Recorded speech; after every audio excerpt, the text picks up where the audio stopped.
7월 4일 매일 묵상 함께 나누시겠습니다. 히브리서 3장 7절로 19절의 말씀입니다. 그러므로 성령이 이르신 바와 같이 오늘 너희가 그의 음성을 듣거든 광야에서 시험하던 날에 거역하던 것 같이 너희 마음을 완고하게 하지 말라. 거기서 너희 열조가 나를 시험하여 증험하고 40년 동안 나의 행사를 보았느니라. 그러므로 내가 이 세대에게 노하여 이르기를 그들이 항상 마음이 미혹되어 내 길을 알지 못하는도다 하였고, 내가 노하여 맹세한 바와 같이 그들은 내 안식에 들어오지 못하리라 하였다 하였느니라. 형제들아, 너희는 삼가 혹 너희 중에 누가 믿지 아니하는 악한 마음을 품고 살아계신 하나님에게서 떨어질까 조심할 것이요, 오직 오늘이라 일컫는 동안에 매일 피차 권면하여 너희 중에 누구든지 죄의 유혹으로 완고하게 되지 않도록 하라. 우리가 시작할 때에 확신한 것을 끝까지 견고히 잡고 있으면 그리스도와 함께 참여한 자가 되리라. 성경에 일렀으되 오늘 너희가 그의 음성을 듣거든 경노하시게 하던 것 같이 너희 마음을 완고하게 하지 말라 하였으니, 듣고 경노하시게 하던 자가 누구냐? 모세를 따라 애굽에서 나온 모든 사람이 아니냐? 또 하나님이 40년 동안 누구에게 노하셨느냐? 그들의 시체가 광야에 엎드러진 범죄한 자들에게가 아니냐? 또 하나님이 누구에게 맹세하사 그의 안식에 들어오지 못하리라 하셨느냐?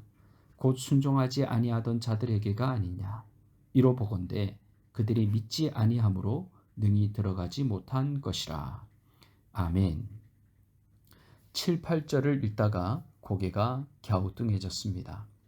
성령의 음성을 듣는데도 마음이 완고하게 된다는 표현 때문입니다.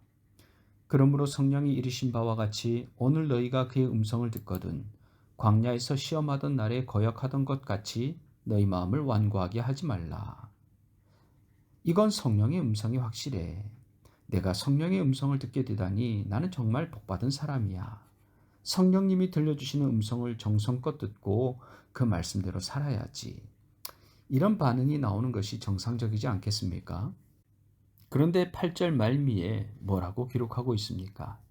성령의 음성이라는 것을 인지한 이스라엘 백성이 도리어 마음을 굳게 닫아 버렸습니다.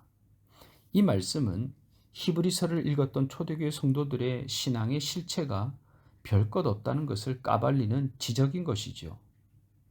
그런데 이런 완고함은 초대교회 성도들뿐 아니라 그들의 조상들에게도 있었습니다.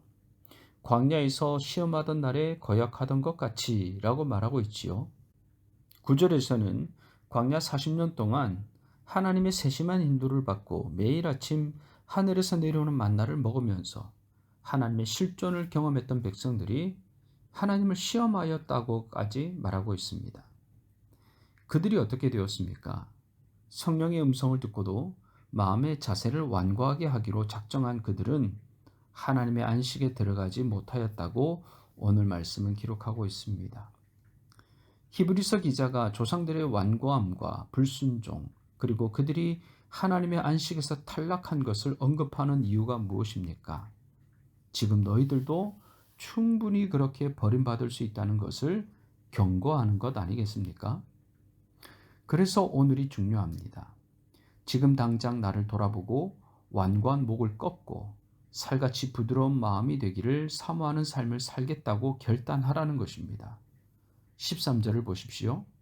오직 오늘이라 일컫는 동안에 매일 피차 권면하여 너희 중에 누구든지 죄의 유혹으로 완고하게 되지 않도록 하라. 아멘. 오직 오늘, 오늘이 중요하다. 지금 당장 내가 있는 그곳에서 하나님의 말씀 앞에 엎드려라. 이렇게 영적인 도전을 하고 계신 것입니다.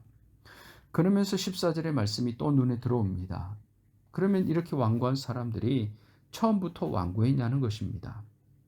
우리가 시작할 때에 확신한 것을 끝까지 견고히 잡고 있으면 그리스도와 함께 참여한 자가 되리라. 14절 말씀을 보니 그들은 처음에는 완고하지 않았습니다. 그들의 믿음이 시작될 때 확신에 차 있었고 신실한 신앙인으로 일상을 후회 없이 살았습니다. 그런데 왜 그들은 처음 믿음을 잃어버리고 완고하게 되었을까요? 그들만이 아니지요. 우리가 그렇습니다. 우리는 왜 처음 믿음을 잃어버리고 마음이 완고해질까요? 12절에 그 힌트가 나옵니다. 형제들아, 너희는 삼가 혹 너희 중에 누가 믿지 아니하는 악한 마음을 품고 살아계신 하나님에게서 떨어질까 조심할 것이요. 믿음이 좋은 줄 알고 마음 놓고 지냈는데 어느 날 나를 돌아보니 믿음은 고사하고 악한 마음을 품고 있더라는 것입니다. 창세기에서 하와가 뱀의 유혹을 받아 선악과 나무의 열매를 따먹지요. 에덴 동산은 안전하다, 걱정 없다. 왜냐? 하나님이 만드신 것이니까. 이런 생각에 마음을 놓고 지냈던 것은 아닌지 모르겠습니다. 자, 그런데 창세기 3장 1절에 재밌는 표현이 나옵니다. 그런데 뱀은 여호와 하나님이 지으신 들짐승 중에 가장 간교하니라. 뱀, 즉 사단이 하나님이 지으신 피조물이라고 분명히 밝히고 있는 것입니다. 무슨 이유에서인지 하나님은 애초에 하나님께 불순종하는 의지를 가진 존재를 만드셨고 그 악한 존재가 선한 존재와 섞여 살도록 하셨다는 것입니다. 그리고 그들을 통해 유혹받게 하셨습니다. 중요한 것은 그것이 아담과 하와를 망하게 하시려고 몰래 설치해 놓은 덫이 아니라는 것입니다. 그 과정을 통해 더 하나님께 신실하게 나아가는 삶이 되기를 기대하신 것이지요. 하나님의 형상을 따라 지음받은 사람이니 선한 선택을 할 영적 탁월함이 있기에 그들로 하여금 믿음이 성장하게 하시려는 선한 목적으로 악한 것이 섞여 있게 하신 것입니다. 이런 의도가 있었다는 것을 우리가 어디서 알 수 있습니까? 예수님이 공생애를 시작하기 전 광야에서 40일간 금식을 하셨습니다. 금식이 끝났을 때 예수님이 마귀에게 시험을 받지 않습니까? 중요한 것은 마귀에게 시험을 받도록 이끄신 분이 바로 성령님이었다는 것입니다. 마태복음 4장 1절입니다. 그때 예수께서 성령에게 이끌리어 마귀에게 시험을 받으러 광야로 가사. 첫사람 아담은 실패했지만 두 번째 아담이신 예수 그리스도는 하나님의 형상을 닮은 자로 마귀의 시험을 단호하게 거절하고 완벽하게 승리하시지 않았습니까? 하나님은 예수님에게 기대하신 것을 아담에게도 기대하셨던 것입니다. 어떻게 하면 처음 믿음에서 떨어져 나가지 않고 마음이 완고해지지도 않을 수 있을까요? 특별한 방법은 없습니다. 조심하는 수밖에 없지요. 살아계신 하나님에게서 떨어질까 조심할 것이요. 오늘 본문이 그렇게 말하고 있지 않습니까? 어떻게 하는 것이 조심하는 것입니까?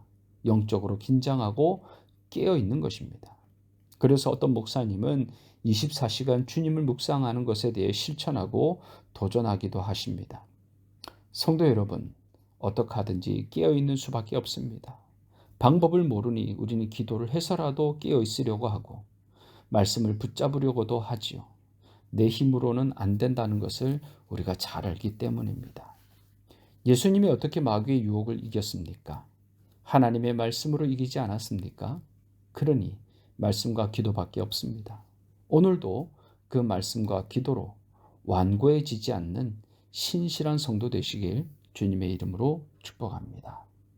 사랑의 아버지 하나님, 제 마음을 지켜주시옵소서. 완고하지 않게 하여 주시옵소서. 오직 주님밖에 없는 줄 알고 말씀과 기도로 훈련되게 하여 주시옵소서. 예수님의 이름으로 기도합니다. 아멘.